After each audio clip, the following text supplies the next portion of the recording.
জিয়া নামের একটা মেয়ে ছিল যে ছোটবেলা থেকে বিকলাঙ্গ ছিল। সে অনাথ আশ্রমে থাকত, কারণ তার মা বাবা বিকলাঙ্গ হওয়ার কারণে তাকে ত্যাগ করেছিল। জিয়ার মনে সবার প্রতি ঘৃণা ছিল। একদিন জিয়া অনাথ আশ্রমের বাগানে বসে দূর থেকে বাকি বাচ্চাদেরকে খেলতে দেখতে থাকে। ওদের সবার ভাগ্য কত ভালো, ওরা যেখানে ইচ্ছে যেতে পারে, নিজের ইচ্ছায় খেলাধুলা করতে পারে। আর এদিকে আমি শুধু একটা পায়েই হাঁটতে পারি। খেলাধুলা করা তো দূরের কথা, আমি তো এই কাঠের সাহায্য ছাড়া ঠিকভাবে হাঁটতেও পারি না। জিয়া নিজের চিন্তায় ডুবে থাকে। তখনই তার পাশে একটা বল আসে। মন্টু নামের একটা বাচ্চা জিয়ার কাছে এসে বলে, ওই জিয়া, বলটা দে। এ কি বল দেবে? এ তো একটা পা দিয়ে ল্যাংড়া। গোলুর এই কথাটা শুনে বাকি সব বাচ্চারা জোরে হাসতে লাগে। বাচ্চাদেরকে এইভাবে তাকে নিয়ে হাসি করতে দেখে জিয়া অনেক দুঃখিত হয়। দুঃখ চেয়ে বেশি তার বাচ্চাদের উপরে রাগ হয়, কিন্তু সে কাউকে কিছু বলে না আর নিজের কামরায় ফিরে যায়। নিজের ঘরে যাওয়ার পর যখন জিয়া একা থাকে, তখন সে জোরে কাঁদতে লাগে। এইসব আমার সাথে হলো কেন? ভগবান আমাকে এইরকম বানালো কেন? বাচ্চারা সব আমাকে নিয়ে কত হাসি করে। জিয়ার ঘরে একটা জানালা ছিল, তার বাইরে একটা ডাইনি দাঁড়িয়েছিল যে জিয়ার সব কথা শুনে নেয়। ও জিয়ার ঘরের ভেতরে আসে আর তাকে বলে, এই মেয়ে, কি হলো? এইভাবে কাঁদছিস কেন? নিজের ঘরে একটা ডাইনিকে দেখে জিয়া ভয় পেয়ে যায় আর ও জোরে চিৎকার করার চেষ্টা করে। বেশ হয়েছে, চিৎকার করার কোনো দরকার নেই। আমি তোকে খেতে আসিনি, তোর সাহায্য করতে এসেছি। ডাইনির কথা শুনে জিয়া শান্ত হয় আর ভয় পেয়ে তাকে জিজ্ঞেস করে, কেমন সাহায্য? আমার সাহায্য কিভাবে?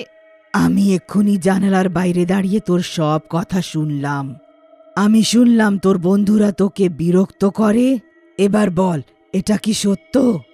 হ্যাঁ, এটা সত্য। ওরা আমাকে ল্যাংড়া ল্যাংড়া বলে বিরক্ত করে। তুই কি প্রতিশোধ নিতে চাস? রিয়া এত রেগেছিল যে সে বুঝতেই পারেনি যে ডাইনি তাকে ভুল রাস্তায় নিয়ে যাচ্ছে। কি? হ্যাঁ, আমি প্রতিশোধ নিতে চাই। তারা চিরকাল আমাকে বিরক্ত করেছে। তারা দিনরাত আমাকে নিয়ে হাসি করতে থাকে আর কখনো আমাকে নিজের সাথে খেলতে ডাকে না। আমি এই সবের প্রতিশোধ নিতে চাই। আমার কাছে একটা ভালো উপায় আছে, যেটা করে তুই প্রতিশোধ নিতে পারিস। আচ্ছা, ওটা আবার কি? তুই আমাকে নিজের শরীরে ঢুকতে দে। আমি তোর শরীরে ঢুকে তাদের থেকে প্রতিশোধ নিতে পারি। কারণ শরীরটা তোর থাকবে, কিন্তু শক্তিটা আমার থাকবে। আর আমি ওদের সবাইকে এত ভয় দেখিয়ে দেব যে তারা আর কোনোদিন তোমাকে বিরক্ত করবে না। বলো, কেমন আছে আমার ধারণা? হ্যাঁ, এটা ঠিক হবে। কিন্তু তুমি আমার সাহায্য করতে চাও কেন? আমি বিনামূল্যে তোর সাহায্য করছি না। এর বিনিময় তোকেও আমার কাজ করতে হবে। ঠিক আছে, আমার কোনো অসুবিধে নেই। বলো, তোমার কোন কাজ করতে হবে? আরে বলে দেব, এত তাড়া কিসের? প্রথমে আমি তোর প্রতিশোধ নিয়ে নিই। তাহলে ঠিক আছে, তো তুমি আমার শরীরে ঢুকতে পারো। জিয়ার এতটা বলার পর ডাইনি তার শরীরে ঢুকে যায় আর জিয়া একটা ল্যাংড়া ডাইনিতে পরিণত হয়। সে দেখতে অনেক ভয়ঙ্কর থাকে আর তার চোখগুলো একদম লাল। অবশেষে আমি কারুর শরীর পেলাম। আজকাল কোনো মানুষই নিজের শরীর সহজে দেয় না। আমরা ভূত আর ডাইনির কাজ সহজ কাজ নয়। ল্যাংড়া ডাইনি বাইরে গিয়ে দেখে যে বাচ্চারা বল নিয়ে খেলছে। প্রথমে আমাকেই ছোট্ট বাচ্চাদের সাথে প্রতিশোধ নিতে হবে। যাই হোক, এটা তো আমার জন্য কোনো ব্যাপারই নেই। ডাইনি বাচ্চাদের সামনে চলে আসে। জিয়াকে এই অবস্থায় নিজের সামনে দেখে গোলু আবার বলে, আরে ল্যাংড়া মেয়ে, আবার এসে গেলি? এখানে কি করতে এসেছিস? আমাদের সঙ্গে খেলবি নাকি? হ্যাঁ?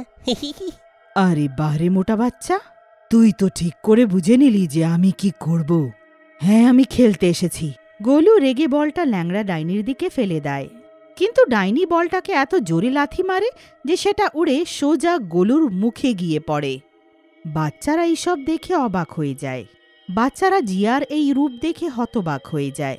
ভালো করে সবাই শুনে নাও, এবার যদি তোমরা আমাকে নিয়ে হাসি করার সাহস করো তো গোলুর জায়গায় হবে। জিয়ার মুখে এইসব শুনে বাচ্চারা ভয় পেয়ে যায় আর তারা গোলুকে নিয়ে ভেতরে চলে যায়। তারা জিয়াকে কিছুই বলে না। এইসব করার পর ডাইনি ঘরের ভেতরে যায় আর জিয়ার শরীর থেকে বেরিয়ে আসে। কি হলো, আমি এখানে দাঁড়িয়ে আছি কেন?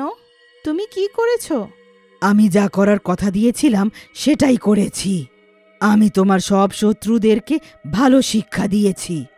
এবার আর কেউ তোমাকে বিরক্ত করবে না।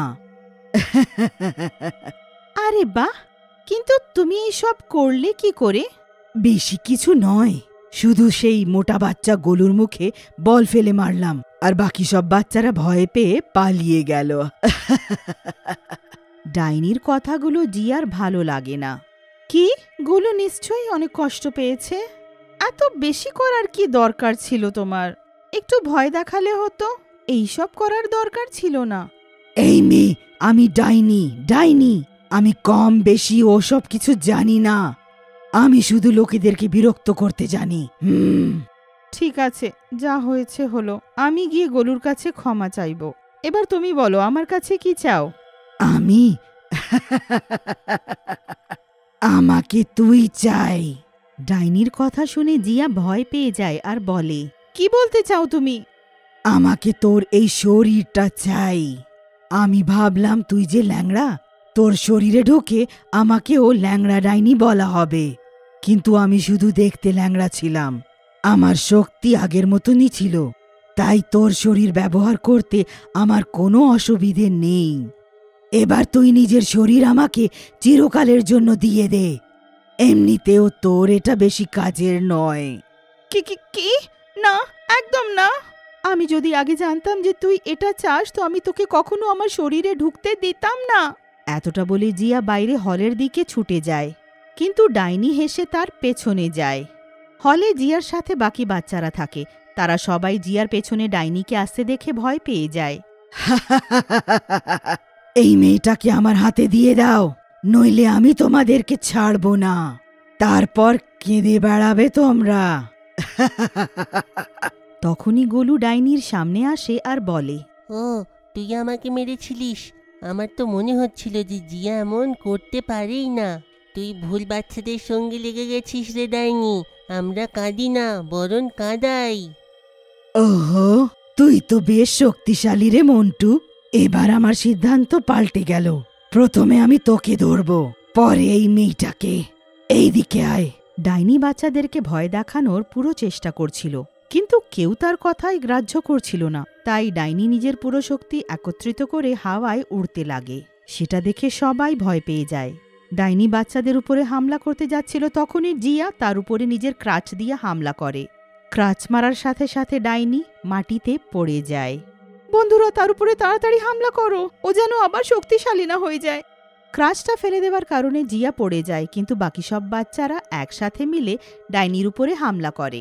একসাথে এতগুলো বাচ্চার সাথে ডাইনি লড়াই করতে পারে না, তাই সে ওখান থেকে পালিয়ে যায়।